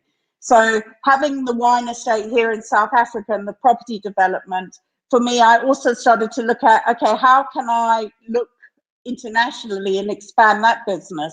And one of the things that I've done is I've now got 2 hospitality properties in the UK, both of them in West Sussex in England, and one is a gardens called Leonard's Lee Lakes and Gardens, and there we have created a South African style wine experience. We've got South Africa's second chef to achieve a Michelin star working in there, and we planted England's first Pinot grapes as well. So my feeling there was to create, and sorry, down the road from that 3 miles, we've also got England's first golf and wine estate, which again has got vineyards, etc. Now tapping into what I think South Africa does fantastically, which is our hospitality and our wine businesses, and taking that kind of experience to the UK so that people can experience firsthand the warmth of South African hospitality. They can see why we're, you know, one of the tops in the world for being in the wine business, and they can really sort of enjoy that whole sort of South African experience. And I hope that in turn that then creates a conduit of investment, people visiting South Africa, and a real good feeling about the country. I suppose I would end, I don't want to drone on at you all day, but I suppose I would end by saying that, you know, my message to any woman out there who's looking to start their own business and feels, perhaps I haven't, you know, have I got the right education? Do I need to do a degree? You know, do I need money? I actually don't think any of those things are barriers to success. I think what you need to do is come up with a good idea, think about what you're doing and apply yourself and really, really, really work hard. And, you know, I think there's no limit to what can be achieved. So much, Penny. That is so inspirational. I think the one word that comes into my mind when I think about what you've just shared is the word resilience. You have an ability to rise against all odds.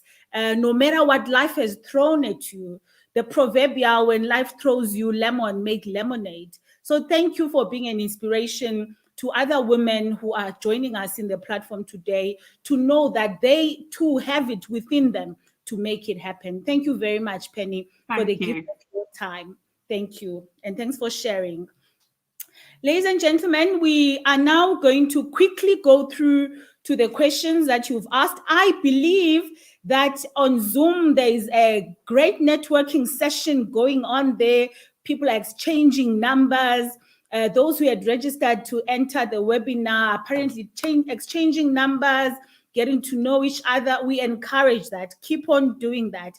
And also our team at Brand South Africa is going to share in the Zoom platform the various handles within which you can reach our speakers today, so that you can also contact them through their social media platform. So keep networking, keep talking amongst each other. This is what Brand South Africa has created this platform for women to be able to interact, for progressive men to be able to support women, so that we can all be able to be partakers in the global economy.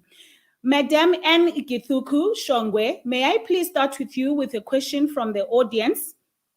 It's a question from Zamam Kosi. She says she's interested in the value chain analysis program. She's asking whether this program is limited only to agriculture or does it work on other sectors as well? May you please answer that, Madam N? Thank you so much, and thank you for all the wonderful conversations. This was really, really wonderful. Just to say that, no, our value chains actually have gone beyond agriculture. So agriculture is the big one just because of the economies of Africa and most countries. You know, there is a big focus on agriculture, but there is also the steel industry, infrastructure in general, and energy. Those are the other ones. But I do know that the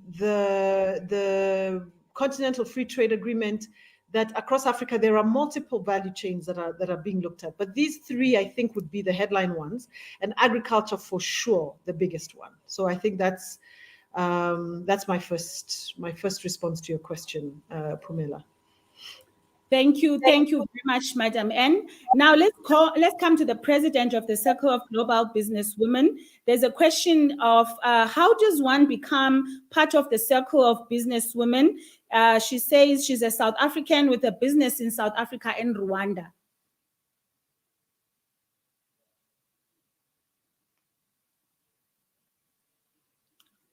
Thank you very much, Madam Sister Pumela. It's easy to become a member for the Circle of Global Businesswomen. I'm going to give the contact details. Please contact us on info@cgbw.co.za. But also we have a country strategy. We have our country presidents actually attending this platform today from Australia, from UAE, Ghana, USA, Pakistan, South Africa, Lesotho, Botswana, Zambia, and Zimbabwe. We have already started engaging with High Commissioner of South Africa in Rwanda so that we can have a country president as well in Rwanda so that we'll be able to actually network with business women in Rwanda and connect to the world. Thank you very much. Thank you very much. The next one is for Sister Joy. Sister Joy, the women want to know how can they get the support in agriculture and green energy. I know that in your presentation, you mentioned the various sectors. Please just share, maybe for the benefit of those who just want a summary of how they can get the support. Yes, thank you for that. For now, the best way to do is to join AfricaWomenInTrade.com. And I've shared the links as well on the chat. And from there, you'll be able to follow up so many opportunities that are there for you, depending on what you're doing. Agriculture is a very big area, even in tech. We're also looking in that, in e-commerce as well. And most of the information we share there and also on our website, which is being revamped up again. And the green economy definitely is something that we're looking very closely, how we can support. And as I always say, we work in a design thinking. What do you need from us? And from there, we help you the other way around. You can also reach me on email, africawomenintrade@gmail.com, and tell us what you do there, and we see what support we can do, because there's a lot of opportunities that are out there, but we need to really specify. Each person has specific issues. So thank you for that. I hope that answered the question. Thank you very much. Let us bring back then Madam President Sindi with a question that says, where do we find information about the petroleum industry opportunities for women in South Africa, especially Cape Town? This one is interested in the buying of fuel and the transportation of fuel. Thank you, Sister Pumela. We have an organization in South Africa called the South African Women in Mining, which is called SAWIMA.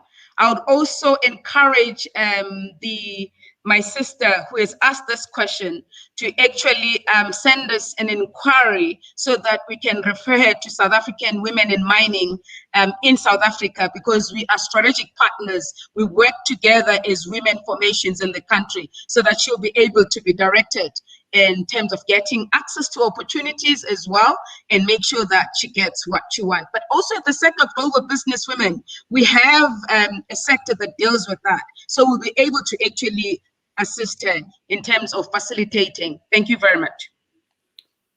Thank you so much. May I ask Renchia to come in? Renchia, there's a question about, someone who actually has started her own range, but she's just at the beginning. So she would like you to just give a word of encouragement in terms of how she can grow her products from where she is right now, where she has started at home. Okay, so if she's still at home, I think it's important to start off with your brand communication, to set your intention. So you've got your products. What is it that your products is going to deliver? What is the effect that it's going to have on the consumer or the person that's going to use your products? Once you are able to identify that and put it into a document, you can then turn it into your marketing document, because whatever you're going to convey to the consumer needs to be authentic and real, so that when they do put it on their skin, they can feel your heart. They know that what you intended to create is what they're going to experience. And always remember, there's so many platforms today, more than I had when I started so many years ago. You've got your Instagram pages, you've got your Facebook that you can start communicating.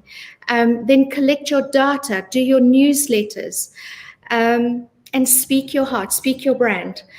From there, things start opening up. and then you'll connect with more followers, and the one person will start telling the other person. But really key for me was to identify the intention of what you create. Can you put it to words, and can you start conveying your intention? That is really, really important. Hope that helps. Thank you very much. And finally, one for you, Penny. The question is about how do you get the courage to diversify your portfolio? How do you know which sectors to venture into and when? Is it intuition? Is it research? How do you go about making that decision to diversify? This question is based on the fact that you have been involved in various sectors. You've diversified your business. Yeah, look, I mean, I think that you've got to be really, really careful, because I've met a lot of entrepreneurs, male and female, that have been so successful in their line of business, but they're successful because they know that business inside and out. And sometimes when they step out of that and do something differently, they fail miserably. So I think for me, it was a huge risk that, you know, making that choice to go and do something absolutely different. And of course, throughout my business, I've had the naysayers who say, don't do that, be careful, you know, it's going to go wrong. And I think what you have to do is you just have to really, I don't know, absorb yourself into the business that you're going to go into, and make sure you're actually absolutely passionate about it, and that you learn as much about that business and its competitors to give yourself that real edge, because you've got to come up with something that's slightly different, that's going to make you stand out from the crowd. Wonderful. Wow. Thank you so much. That is very, very helpful. And I hope that the person that has asked the question really has received that. And even those who have not, really, I think that's a very powerful nugget for us to learn from. Now, let me ask Athi, as a young person, to do the closing remarks on behalf of the speakers. Then I will come in and close in the session.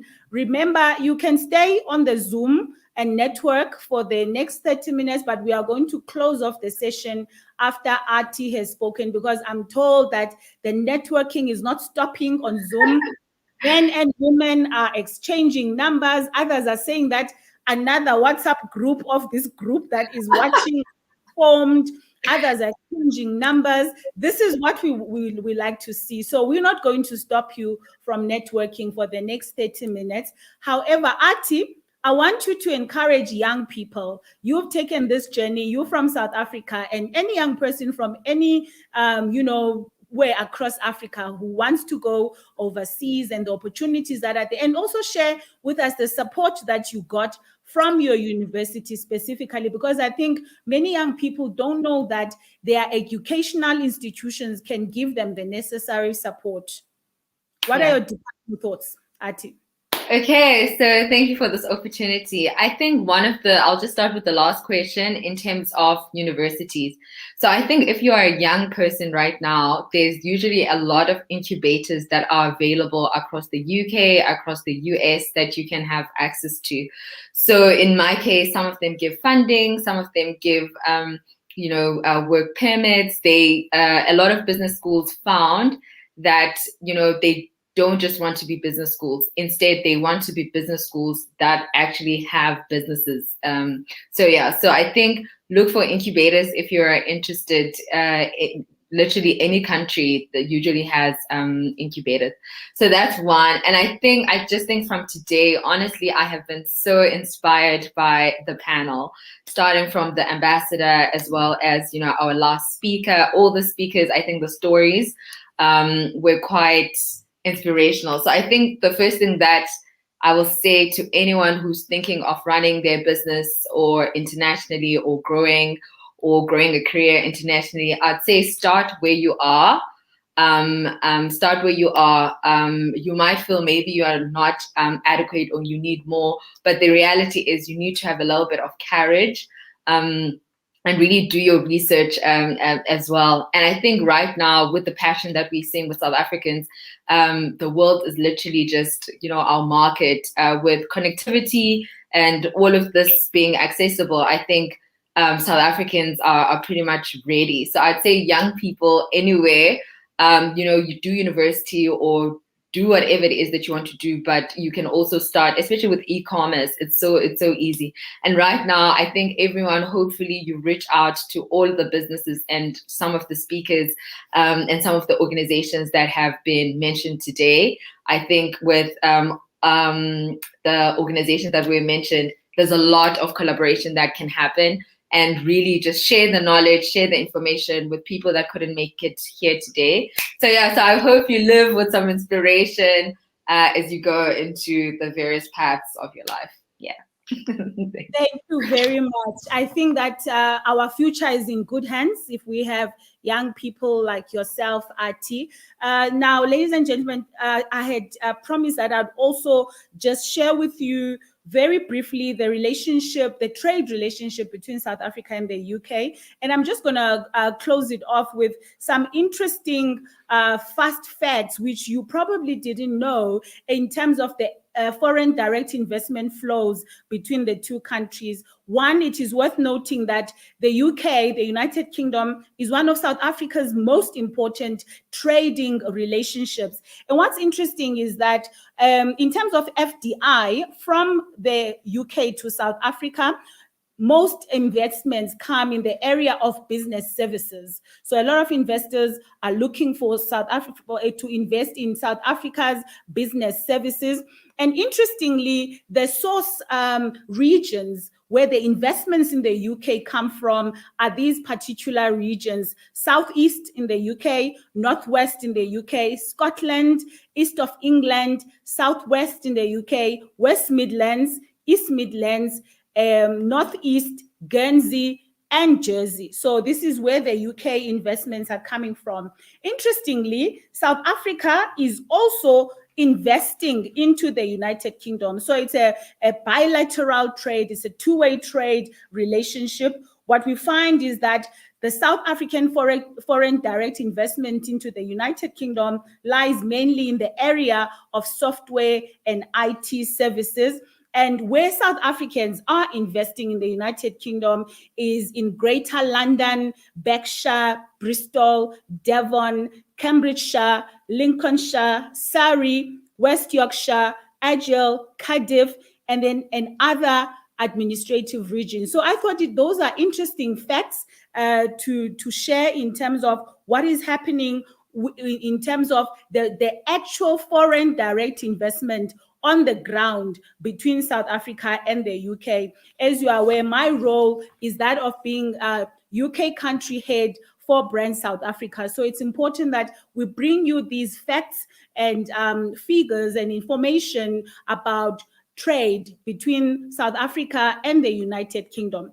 However, join me in conclusion in thanking our esteemed speakers who have taken time out of their busy schedule to be with us today, to empower us as women, to empower us as progressive men that support the cause of women. Her Excellency Ambassador Xolelwa Mlumbi-Peter, Madame N. Githuku-Shongwe, Madame Sindi Tshabalala, Madame Athi, Madame Renchia Droganis, Madame Joy Zenz, and Madame Penny Streeter. Thank you so much for your time. I think let's give them a virtual clap. Everyone who's still on Zoom, just put a clap there on Zoom and thank each of the speakers for joining us. Ladies and gentlemen, it would be amiss for me not to thank the team. Firstly, at GCIS, who has partnered with us, I would like to thank Mr. Ayanda Holo. I call him a progressive man who supports the cause of women. Ms. Meme Mukhotsi, thank you very much. And the team at Brand South Africa has worked tirelessly. The digital team, Ms. Tando Mketsu, Mr. Brian Tembu, and Ms. Roxanne Francis. Thank you for the effort that you are putting to make sure that we have such platforms for people to be able to gain. In the beginning, ladies and gentlemen, I greeted you all, even though some of you could not hear me for technical reason, but really it was about, thanking you as excellencies, distinguished guests, ladies and gentlemen, the members of the Board of Trustees of Brand South Africa who are supporting us in the work that we are doing and who have joined today as we honor women, as we celebrate women, and to also recognize the men who are supporting women. This was a Brand South Africa hosted webinar with the theme Support Available for Women Who Wish to Trade Globally. May you continue to network with each other, connect with each other, ignite the spark within each other, and grow from strength to strength. Thank you for joining us. My constitution is my responsibility. Being one of the best and most liberal legal documents in the world, it is the supreme law of our land. Therefore, it is my responsibility to protect our human dignity, to embrace inclusiveness of all, to unite us in our diversity, to protect our women against gender-based violence. Our Constitution enshrines our freedom. Be informed and empowered by our Constitution. Powered by Brand South Africa.